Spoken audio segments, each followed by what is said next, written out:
is our 13th annual BarlowPalooza. What really started as a way for students to share out with the community, or really with the student body, grew into something that we wanted to build the community into. So we've moved from this idea of how can students learn in their own way and use that as an opportunity to kind of explore and express and cultivate a passion, share that with the student body, and now we've kind of built that into a little bit of everything, from their passions with art, passions with music, academic, and so that's kind of what we have here tonight. For students, it's about a year-long process where come early September they're submitting a proposal with an idea based around inquiry questions, a line of study, a proposed timeline, and sort of seeing how can they actualize whatever this vision is concerning the passion that they have. Along the way, they choose mentors, in-school advisors, and out-of-school advisors that help assist in that learning, but really the onus falls on the student, him or herself, to direct and inform the path that they take. When it comes to the science research, that's where they have a class dedicated to it. They're presenting at all sorts of science challenges around the state, and so this is just sort of that final place for them to share out their findings as well.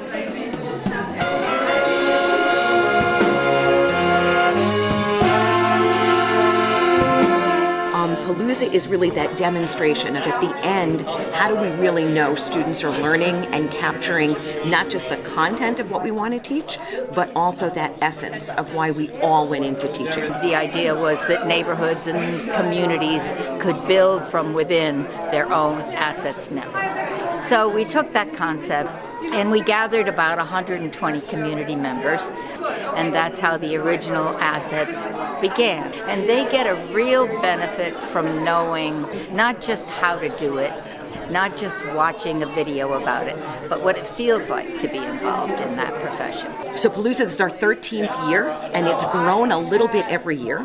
And this year I am most excited because what we added was this community asset network. Basically, that network are people in our communities of Easton and Reading and surrounding areas that have something to offer. And what we would like them to provide our students is with that authentic audience.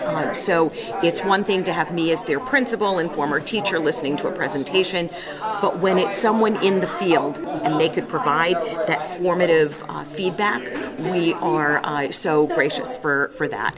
So we look at that asset network to provide not just that authentic feedback for Palooza, but also to provide our teachers with the ability to call someone up who's in the field.